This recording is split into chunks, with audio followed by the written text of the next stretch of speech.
watching my baby and for Emra Bedroom to so on Adom TV. Live on DSTV channel 280, Go TV channel 119, Multi TV. Digi box no so live and so a honum. You streaming on all our social media platforms. Baby Abekobia search for Adom TV. Adom TV. Na unsu hune sa share emobi sunya bi etimi enhwe. Ja comment e wase. Ya begina kenkan e de amount. E father sekese enkoma St Andrews Senior High School. And also be akwanya atum en kware be sha ase akọ Senior High School ye kwan edem. Se open school papa ya ne bo nso ewo fom. Omo kire ade ya oba abra bo betimi atumpon ye pa de e St Andrews Senior High School and American for e de amawo. So be admission for SHS 1, 2 and 3. GHS graduates betimi apply says yes abra for AP schools gidigidi St Andrews Senior High School back so am for ni ADHD pa as a cheche for ewo bre ya ye de kire mofra ade owo mofra ho adaje etina disuafo e St Andrews Senior High School no obia come out with flying colors. Hwehwemo campus no ebi ewo Asinfosu Mankesim Enkran Shama Dunkwa Onofin new Odibiase and afi Seshi Asa Nyeso bibia ne afrem 0244 696 911 0244 696 911 and 0207 891 004 0207 891 004. Computer Ghana ensu eni srewa da bia meka cho computer menton ba bia keke anton ba bia keke eti ope brands bi it is a TCL Sony Sensor HP Lenovo Techno ene keka ho dia Computer Ghana nkwa na akwa onsa ebetimi akabiem osanso TV set home theaters fridges freezers gas cookers air conditioners microwaves na fene keka ho enyina for ne extra Computer Ghana akache na etode papa nema beche enso de amawom hwehwe omo e Ghana miamia odo bia bekobi abehu Computer Ghana atna e frame 0302 752 020 0302 752 020 and our WhatsApp your 0243 143 143 0243 143 143. Computer Ghana Prime Work Shop, smile and repeat. And it you shop, smile and repeat. Nese bibia eda na kwamisa ede ama ona akwa ni muanesa. Computer Ghana so no. Na mkasa Joy News Habitat Fair third clinic baso. Eti kasi nyame admo a every September 12 Friday equal September 14 Sunday. Ye nyina ye twahia e wo God Park ya eben Accra Mall for the Joy News EcoBank Habitat Fair. The third clinic 2025.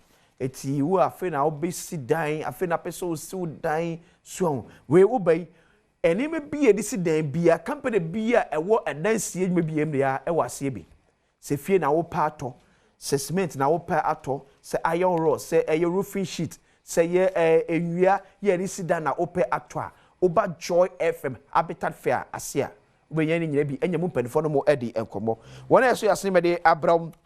And this is brought to you by Drive GVGH, or say Drive into a Sustainable Future. One account be a Virtual Security Africa, Safety and Home Solutions, Superlock Technologies Limited, DPS Pipes, Elegant Homes and General Construction Limited, Gold Key Properties, Ayuda, Ghana's #1 service app Bako Services Bebre, DBS Industries Limited, Door Masters, Lesh Fortune Limited, LandlordAfrica.com, The Builders Market, The Right House Energy Limited, Syntex Tank, Automation Ghana, Interplus, Jobent Security, Clifton Homes, Western Villas, Nafi MTN, or say everywhere you go. EcoBank Joy News Habitat Fair 2025, Dream 8, Own It, Live It. Awiyafo atenase yede komo eba be hyeso ede amawo ede komo no ede osumse nura NDC achire ombobre se empires still the goodwill of His Excellency John Dramani Mahama is still working like a magic. Say gra. Honorable Andrew Ejapa Mesa, a former Minister of Tourism, former Member of Parliament, Sanso ena Honorable Joseph Ezuma as well can yes na lawyer Ejapa Mesa at council backward. I'm going to be a chair. And the players which part in the ad, and that's it. There's more Trump on your coupon.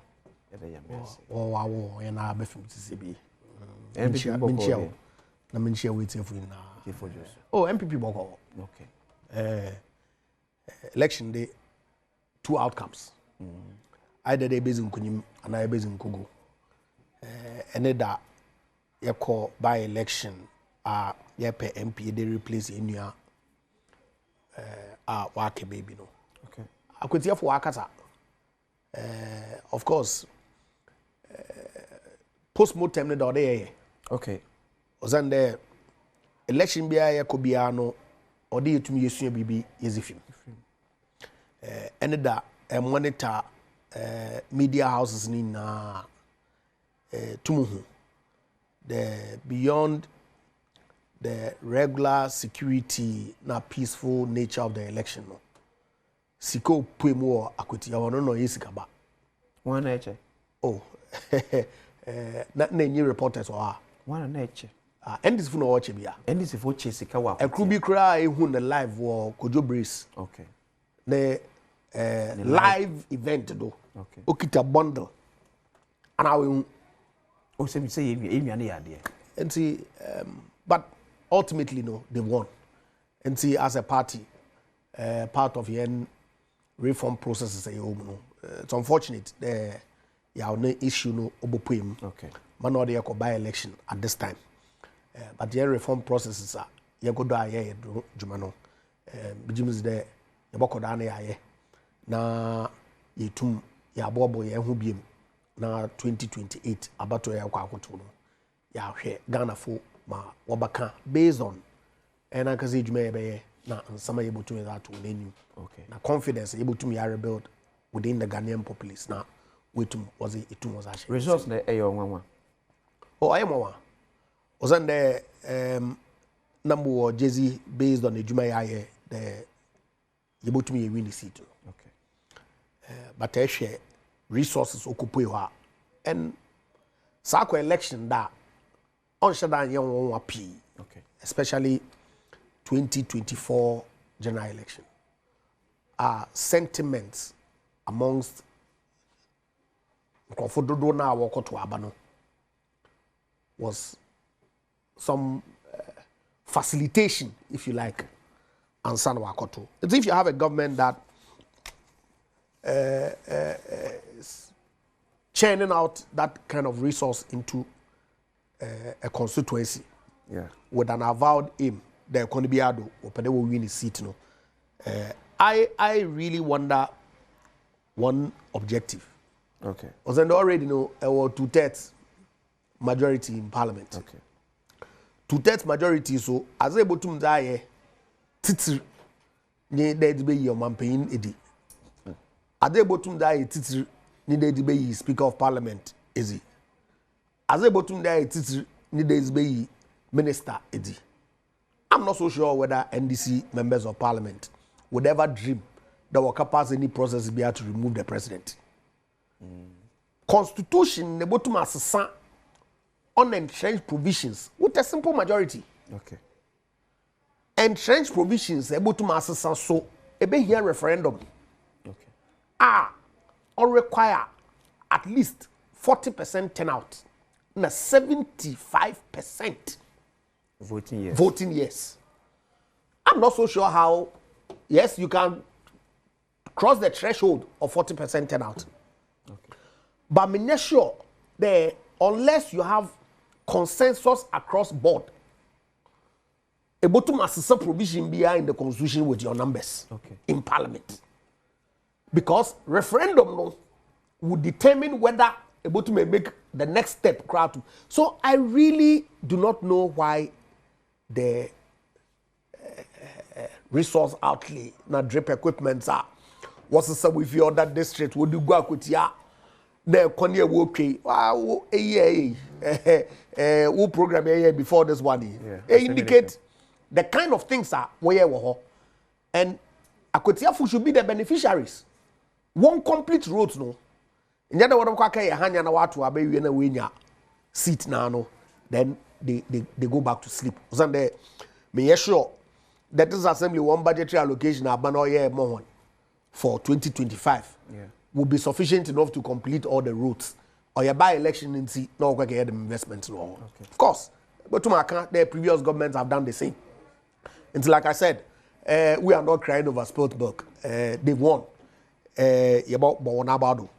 Number no enaso ejuma de so that yitum ya call back 2028 or yeah significant election no. Yitum ya to ne ho magana fo. Ma waje na to abame. This comment from Alhaji College Dauda says Akwatia force on why president and Akwatia for to aba from NDC and for nyoma kwan emfa mo. This is not the first time from him. You see a similar one from former president Akufo-Addo. Even I think was it a Senate or a Josobako. This comment. A similar one from President Akufo-Addo. Yes, what it should be the NPP candidate. Context that President Akufo-Addo the Kadamasam is completely different from this one. Okay. Difference in it. Aban what we. Okay. No man paying koho. Akufo-Addo call. I think it was Atukujo no constituency. Correct? Yes, it was Atukujo. I think it was yes enough. Atukujo no a deputy minister for fisheries. Okay. And a president of course say what parliamentary candidate or more party otumonim is in command. Then who issues we able to draw my attention to? Correct? But MP what to abaman no onyama party ni enti want to draw my attention to issues be about require me immediate attention. Is it the same as Sawantu Abana Ekwana crowd or what more onyama? DC no or then? I say DC or what? Oh, DC the job about through minister. Ana about through the local government ministry. Yeah. Na project Abanwa outline young constitution also development on here across the country. Okay. Allocations via baby and obey. But the fact is, it should be Boba on here provided in the budget. Our minister, Obotum, watching now sword chairman president, Mr. President. More problem with more constituency how now on your budget, Masrawa, Sebotum na, I'm a finance minister, I be mama. Right? Those things happen. On your lobby. But is it the same as what Colin Zauda, the honorable member for Asunafo North or South? Okay, similarly. How? Because Ono Kato say, me a president on one to abam for my NDC candidate, or my kwayenye. No, I can't answer.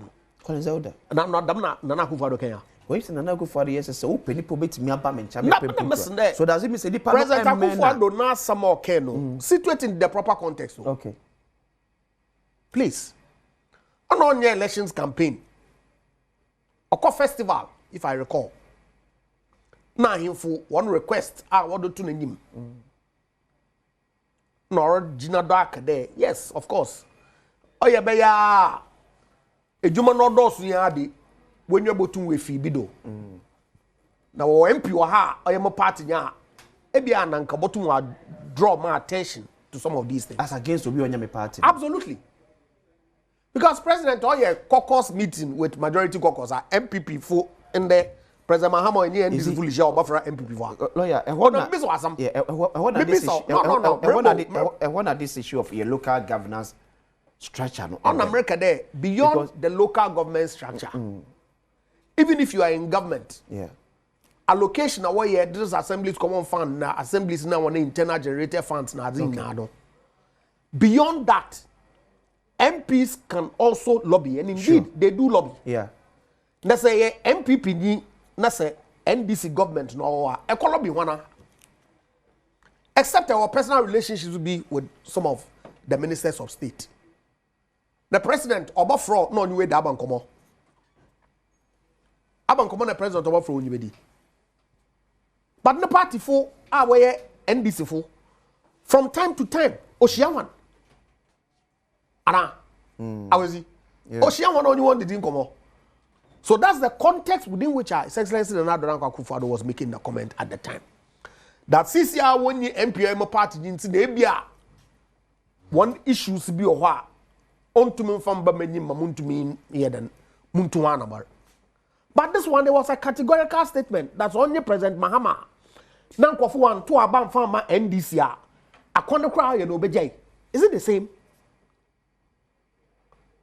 I was see. Oh yeah, some no woman. Yeah, share context that within which will be a some other interpretation about to know. Will make it look as if to so. And we now as a my President Akufo-Addo can the EK no not the MPP NDC. Meanwhile, ain't I yet that every rational Ghanaian on even political, both NDC for Krapo found any the statement that Collins Zauda making was very distasteful. Extremely distasteful. And we should not, under any circumstances, countenance it.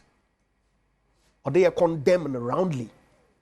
They are draw parallels to statements that previous president had made that is not even on all fours with what this man said yesterday. Because the man we take away the angst or the to me relative to the statement. In any event, if it was the same. President Akufo-Addo and John Onyabenim.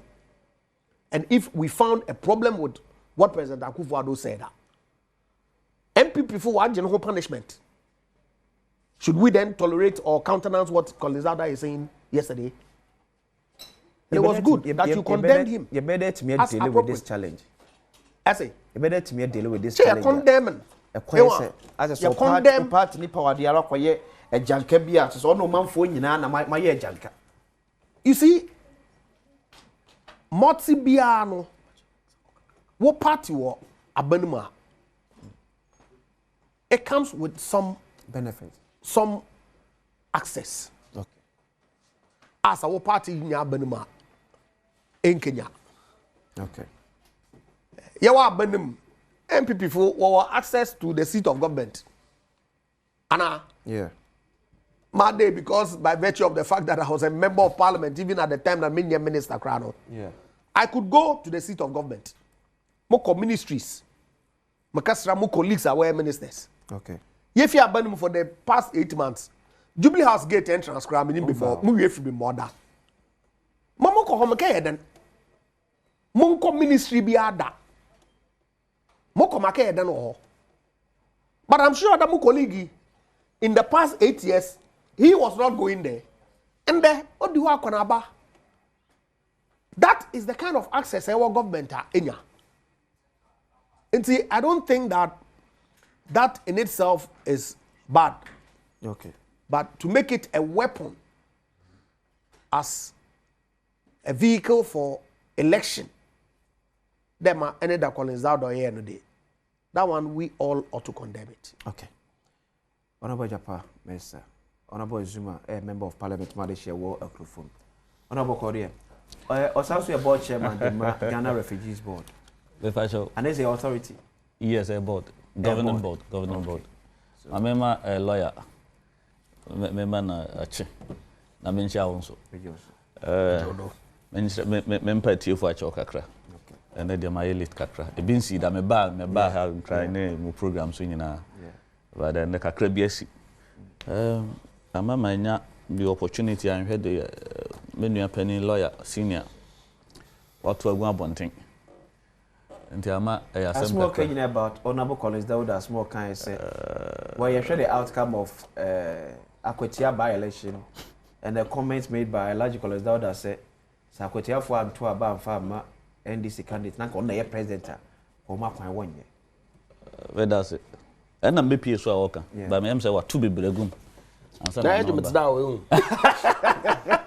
I say what 2 be bregum. Summarize my name. Eh man summarize my. Summarize about Akwatia. Yeah. But definitely na me say addition na baby a NPP for benya omode be ye omo. Omo be hyeche omo raye. Oni munyam for Collins Zauda say ma okan ye no. Enti enye me wan because Akwatia no from the start to end. Bibia ni mu a positive the MPP for betimanya aka. Na they didn't come the na se sonko ma Akwatia for. Say ye mu bi ento aba ho but ye no mu di nkomo no ne party for the national chairman Johnson Asidin Katia LED party no. Na President Mahama so no ni hanti chief of staff Yura Julius Debra odunso lead government no. My campaign be also mo ye bia no omo ye. Now Brason say menu penny or then the party for no omunya omo ti omo ho ase say ehia say omo rebrand omo party no because party no as MPP no sisia we ni goodwill bia o Ghana bia na ni mo nyama ekita no o my Ghana mo no a vote of no confidence and that's se omo koso aye omo adwen say de omo ye ya no mbe ya baby Johnson Asidin Katia kan wa say se wo koso se wo be ye de wo ye now expect different results are I know your formula of excuse me to say madness because de wo ye na ma results we na say no na be koso aye 1 + 1 be ma 2 na say oh ochina 1 + 1 be ma 3 dia. Now you name the from the start of this campaign, and I can say, NPP for you ready say, person retain the city. So we need 2024 and part. But I want to respect Minya Waka baby. Whether we need or not one we know, Sabi and we know. Ndiana Mpensenpensenmu me cop machi. Said the bear young kai bush and 4 years on the idea and the Yamepewaye. Ama our friend no baby owo sebi ye nyansie no po ntimi me ya ewo me makoma because sebi say obi aba so obesom ne man na wantimi mpo ndi 1 year say common fan kra no meka ya say ba ko pe na etimi koto na yim kra minya sure so etimi de adwuma bia enti me ya but o hwem people for nyama omo ye na chire na Oma mo mo say person win elections because candidate omuko yi no obia o hwe solo omo candidate no nyeso omuko elections no omuko yi no omuko hampeke no nti say wo hampeke obia or consensus mo build the consensus ye gina yenti ase enyu obia e was a qualities in that person now they yi no. Say ekoto aba na eyi na ebeka so na ekoto aba na onom so mpeso that is part of democracy. But we yam panimfo o makwatana say mi nim de obko hwe mom ko yi ono. But mi tietiem na say oyo obi a waye galamsi o say yi cha na sika wo no ho. Enti send omo sika na at times omo ta the basis of omo bibia no enti o sika na omo ko yi no. Campaign omo ye nyina no. Unhu the campaign messenger or the maye. Na minim say na MPP inform so will be a track record be say 8 years or more ban mono. Or my ye bibi or wanka. Ye beti my or beti imagine so aka say 8 years no. Ya ye ABCD. Te bomhwa so kra na momo ya baso. Okay. But and also anyhow 8 years ni nyina na omo ye campaign no. Unhu bi. Enti say wo 1 week ni da na omo ye na.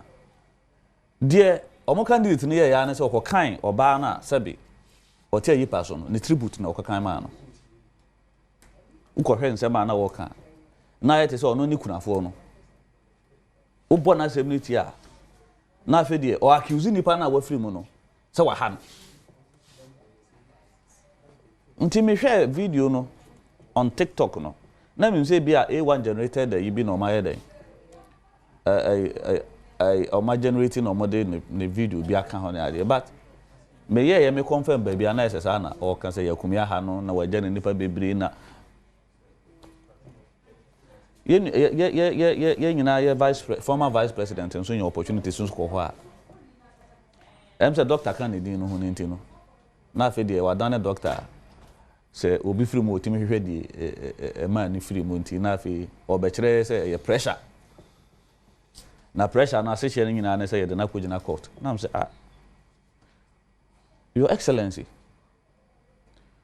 wo de oyonko ana say president Mahama ekugina court 8 months ya sebi preduasa wo na wo ye lead ye kan say mo kan say lawyer Mpensenpensenmu make meeting ti we dem person ka wo bo na court no mo ko na Dr. Bomia no ye den petitioner ono na chese ogina mu a ono na testify we na yesi na we na yesi ya eno krantin was de bia MPP for nkoso reward no be court ekobo no homodin sabra na de na wonim say de obi court pressure timi ku nipa nti ana say o sheda de Mahama court so the pressure be ku Mahama na nam say since when obi de obi court o pese pressure ku obi since when because nka wose yenyina ya du yanim ya advocate say the best way they solve dispute elections or civil and I say whatever biano should be the legal way constitution na actually say court na court no nche say ni see na the court no be ka na de wafa anasa na kofi say nka Akwatia NDC for dream say omu win elections na nka ni nka so mo court na nka so mo ba twede ana so where ono so the message a de ko ya na sabi eno so nka sen. And when to me, I'm taking the opportunity and Kasa Akwatia for Memeya Vice President and Mene Nanado Danko Kufado. ABCD near the mamo. And it's okay from the start to the end. The BH say, na, and the MPP candidate will be my winning elections. Now, say, nay, will be a was your canna sempa. A move back on ye, many a penny watch the baby. So, what have video no, yeah, na. Say and discuss or no discuss it, you can't say Honorable Collins Dauda. No, ya nyefe. Say ene I am a new I am a ferry. The way title honorable member of parliament. I told the be a my day be an imputed form. Say you might be a mua. And I say you nipa be a ferry idea. Me Zoom and come resign. So this on a personal score. Like on personal course, I say, "Oh, na can't system now." Come resign, and any logical person, logical reason, obia, or some what ferry. Okay. Na obuni position to say honorable MP. Before we can was in biano, or what's original home you know. It is you know feel say be fidel more do change Collins Dauda kind. Mebaho. But métier said we see kai say we no be resigning. Say NPP lose elections now we have voice into nation. Hey. Ne so MP can say ma sa no motie. Omo kan say ma men for mu serious. Physician, heal thyself. Okuje to a black on now here foreign minister. Nyame ya Adom lawyer kasa na mini ha be 30 minutes. Obi lawyer pe bia waka. Enti Mr. Obian small. And now you senior enti was there e basa. Mr. Obian small the man bantam. Enti Modu studio 7:30. When you say the bia me beja wo na bantam. Second deal for say mama so menka bi why. Enti so wo hwe de o chire ba fi kan ye na no cranium me animu ni say san resume parliament na ye ko na wo ba bia. E be me wanwa. E me ya. Not because of, but a brasso say, yes, sorry, I say a brofona, bronia, na yes, I mojani bini, I why? So to be can same way, yet to abani via na fide, mo friend na all ma excuses, ne way na, a big or vote, and a BAC, and now more drink say, na say. Sana Salah Mustafa, so Obama, yeah, obe try the Tuesday, then there's MPP. Other politicians, no more put the young fans salam there, or a party, but a member of parliament.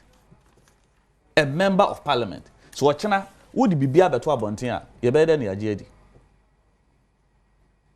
Minia Collins, Minia Penny, and I'm of a Collins Dauda, the senior most member of parliament now. Or say, so a you know, Mahama. On a president. President Mahama. So, man to a man, NDC. NDC, ya. Nko nyo omo kwan. Wow. But say you na President Mahama. Nti.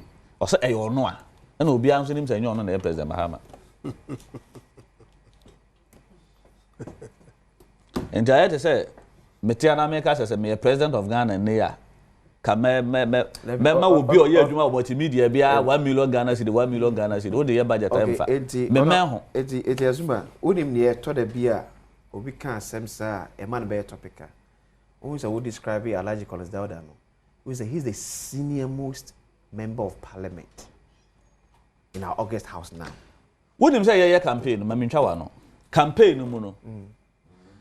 For instance, me transa if you do so here this platform, even I had a name said no nameti metia. The last time I remember many a penny me offer or my hand and never.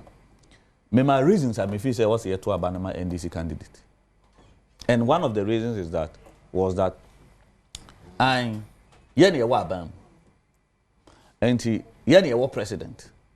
To say 1% puntu ko at least beka ya hono yenye da yenye adwuma so timo DC no be den DC no o wone dia ho ye edi we anto aba ma mo candidate ne ka DC no onye hwe o ada no onye hwe ma common fund ma or the develop in fact common fund the chunk onim okay sika kese ni nyina no assemblies on no de DC MP no tie ade tina de person de parliamentary vote ehunahuna amanfo when you know say enya hunahuna eye suban bia ye nuanam MPP members of parliament kakra na o maka no modern na de ofie ho ena ma ekoba say se okoka omo ho awanhwe ya wonya development papa anka wo se wonya enya se bia ese anhwe yi a because still ekuo ketwa anka mudi mu huni eya mo niama such a way that mo ye ketwa bi kura mo betima ma obia ni aba mo se mo boa o man nchechire na we makoye sabi ekuo ketwa bibi kakra bi sensi a ye be kan budget review na woni Ghana o man free wa ametna bonten of what reason do you think say allergical that would comment na fair no na adwene na wachire as a member of parliament no na adwene na wachire fair say onye president na onye na adwene so say wo be president no menje ni say e was say woto abama wo bi ansa na ye de woto abama president Mahama will develop by bia aya no mfa no nka ho sisi ya make say Ashanti region baby bebre aya start ya projects I also support wo no for instance Crowfrom or a market here is it Crowfrom market ya kwa ya kodo ho ai esi ho you starting a professor Mel's time o mo ba 8 years o man timanya ho hwe ye when the catch us for your to aba in this win ye win ketia ye koye ya koye phase 1 na ye phase 2 ye to aba okumasi a sa entemo ho ye win elections but we develop ho enti anya president Mahama su ne ban no enti obi na akire na adwene but MPP here rebranding say ebia ye be ye papa yi general secretary and as organizer apart from ebia to the bia propaganda buga kakra bi nice gentleman or parliamentary experience obetima wasan wo law eya obesa itimi dia bo they need rebranding when you break me ahwe the reason behind the entire ye chief justice everyone answer na moko ho no okay na padisi workers mo we mo na anyone is akan awe preda want to abamo amoso me preda want to abamo nti mo ho abon so a why are you not happy? You should be happy. But I'm happy. I'm happy. So what's your problem? So I'm happy. I want to advise you. Let's say MPP rebranding. What has that got to do with you? No, we need you. You need us for what? At least to what's we democracy now. But that's it. We need the opposition sometimes to keep you on your toes. Yeah. By the way things are going, your party is collapsing. As a matter of principle. Yes, in context, Temale Central. Anna. Yeah. Yeah, but for some more contest this election. Oh, we don't have to. Filing you must contest. We don't have to. As a matter of principle. But any principle. But any principle. You people, your party, what's your principle? What do you call principle and what is not principle? We respect the people of Akwatia. They need a good representative. When was it built? No.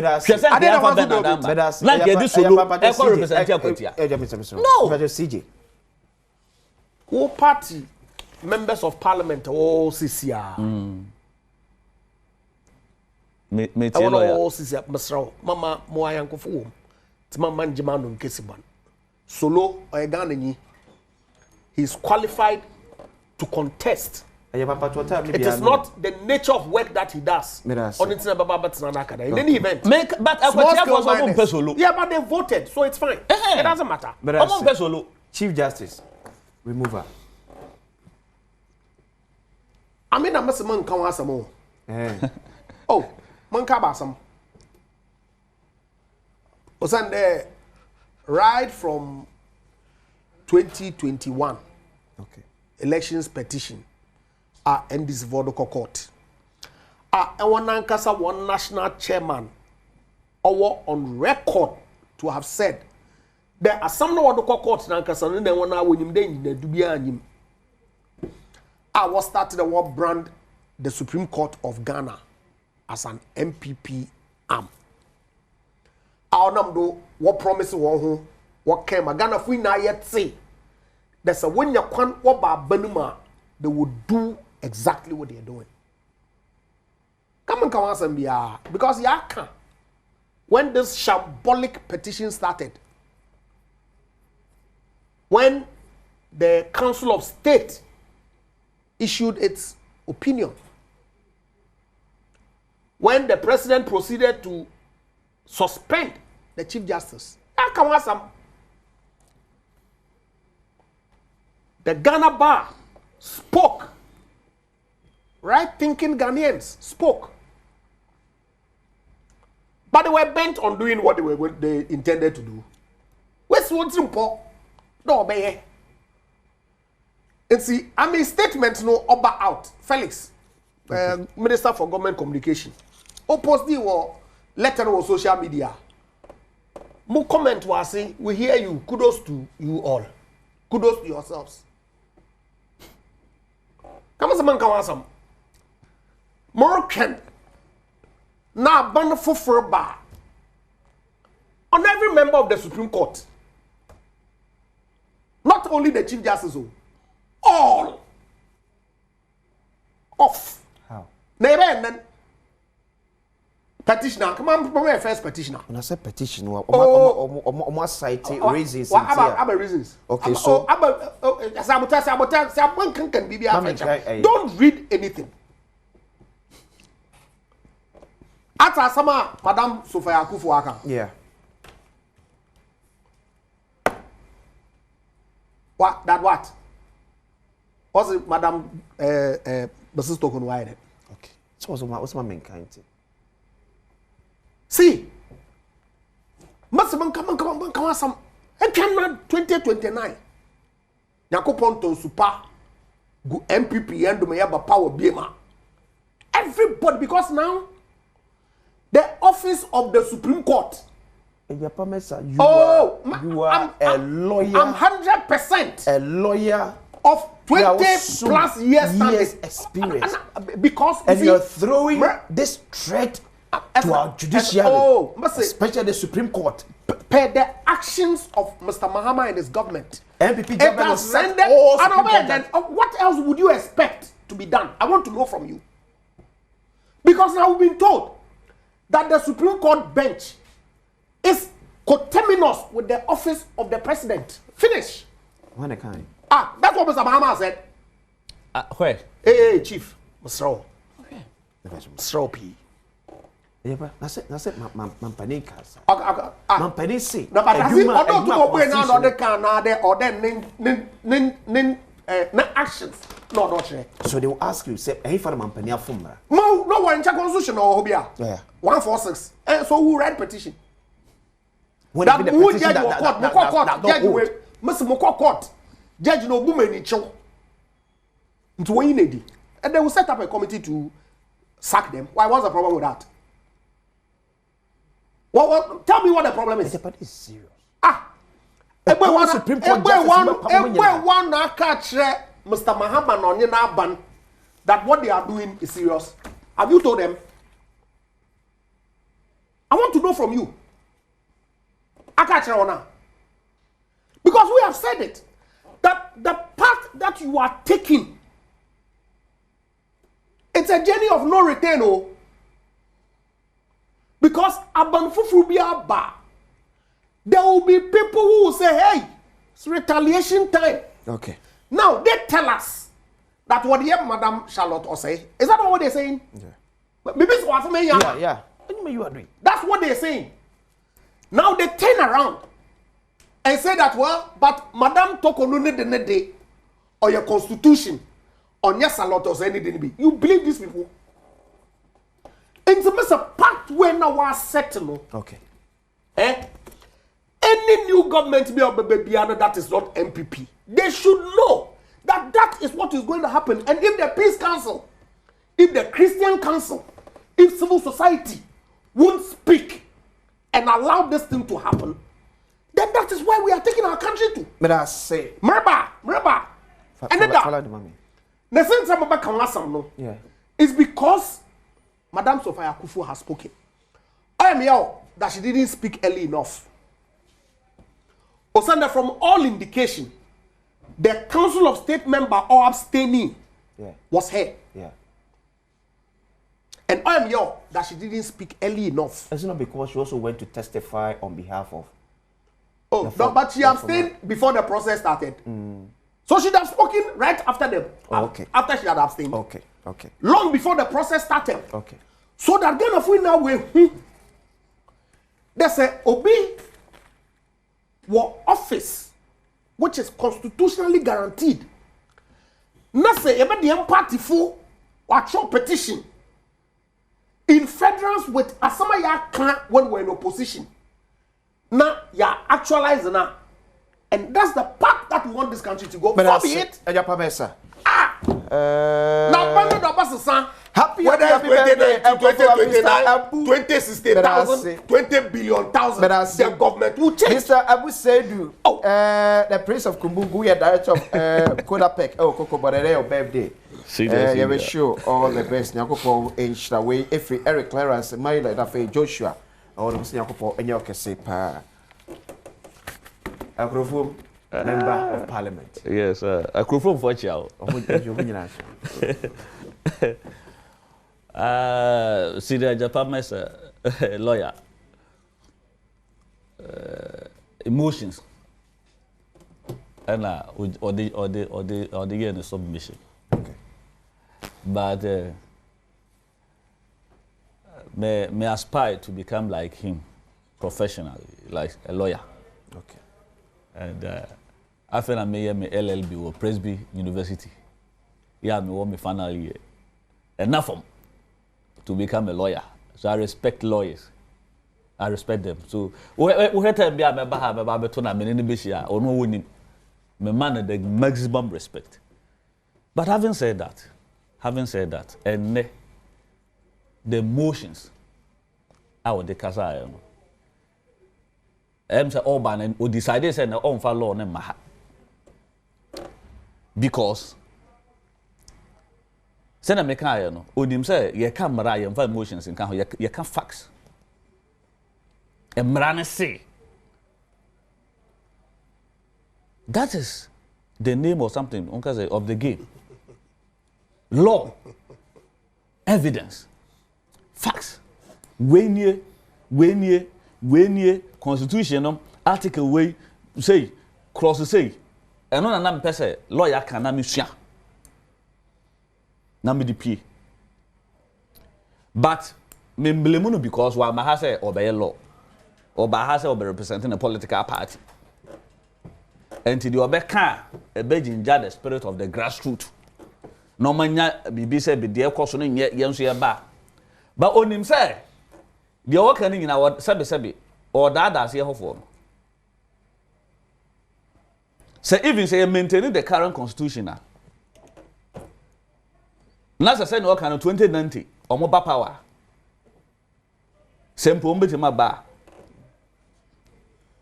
Omun to me enche Supreme Court judges ne justices nyina because Supreme Chief Justice Bikoy onim say constitution am mo kwa mo nyesa when it's even a competent petition raised against. If there's a competent petition, yes.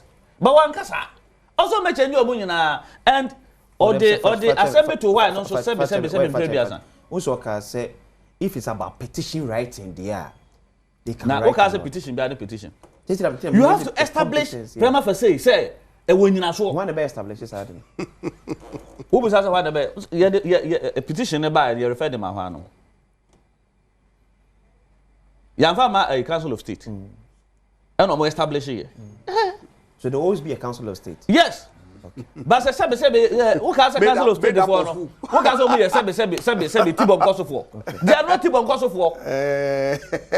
Ya to aba and ye obia 16 regions. Ya to aba ye representatives so one from each region. And a watch former chief of chief justice or IGP no me omo ye distinguished people. And omo kan grassroots asem no. Enye no na say Sofia Kufu. Yeah. Onye ye kan say. Or a council of state member. Of waso. So bibia nkyere say the council of state for no to no omo te ho ye sebe mole for the asem bi akoto mani mo be pass am so we aban a wo so wo no mo na ye adwuma. It's nine the rest need na find a reason with the petition. Me man hu aban na omo to ye no. Me nye privy to that. Abstaining from Bibi say ye to so abani ade. Eno ye wo ho. Obi so beto bi. On abstain but on to ma obeko bi. Enti enye obi o abstain ye nko ana. Ebia on for the course so. But at the end of the day the majority decision. Yeah. And they prevail here. But me say onim. Say the oka no. Wo meka mra bia wa ha. Na ye bia no ehemfa. And President Mahama can say Chief Justice, you know, the tenure of office in equanimous with that of the president. See a friend lawyer say on fa dance yamra. Ubo so see ya tata no. As what because them dey President Mahama. I won so nim say President Mahama on kan the baby on draw the baby. See your friend say be ya no a. Wo evidence be na wa de be lawyer. And to make a lawyer because one casa. Masa, speak for yourself. No, one casa. And to sign. Speak for yourself. No, me happy say. Monkey assembly because I'm here. But say what say one casa. Esia ana anu ya de kawase me mo bi. But what say one casa. So President Mahama Beka say. President Mahama say. Pay his actions. The tenure of office of Chief Justice equanimous with that of the president. Say what for we where? Message. His actions have clearly demonstrated that the office of the Chief Justice is coterminous with the tenure of the office of the President. Okay. And I stand by it. What are you talking about? That's my MU. Why reframe say the actions in the church? But I said it. No, you didn't say that. I said it. Here. Let's take the second one so that I can proceed. That's my Thank you, lawyer. And the lawyer can fact biya. And no more argument, even including the former Chief Justice, no. Almost 30 any mrebia yes article we yabusu. The okay said the whole setup of the article 146 you know.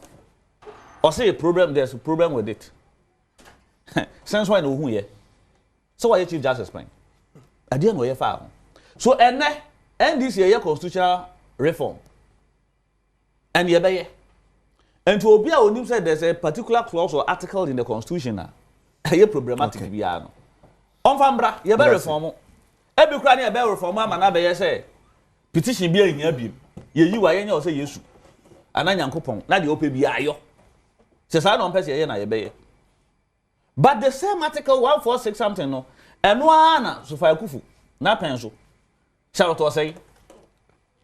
Ye de ye ne fro petition kura ye bia. Na mame we ya ye kana asemu ya. Toko no asemu yi. Petitions no kura na start ye nye no. Enya ya pen so. President Mahama perform the presidential or the constitutional duty as a president. Na mrasha say onye we. Ye the petition aba. Mrana say oji petition na on former Chief Justice. First Council of State. Omo no ba advice no. Or the Council of State omo so mo hwe mu no mahu say ampanyina so obi wo mu. So omo hu ne sa e was of constitutive committee. Why?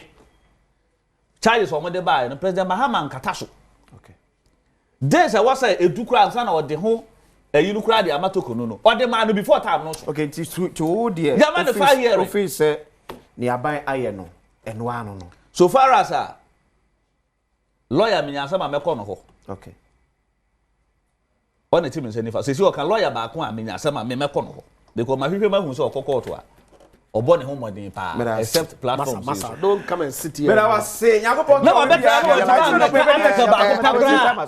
yeah 30 seconds or make a statement be as if to say I'm na mabet na America why Ghana Bar Association has spoken Ghana why Ghana Bar Association now why the catch us say Ghana Bar Association no so na no lawyers oh but I why Ghana Bar Association when you Ghana Bar Association Ghana Bar Association when you yastic no problem TV watching a private side here makra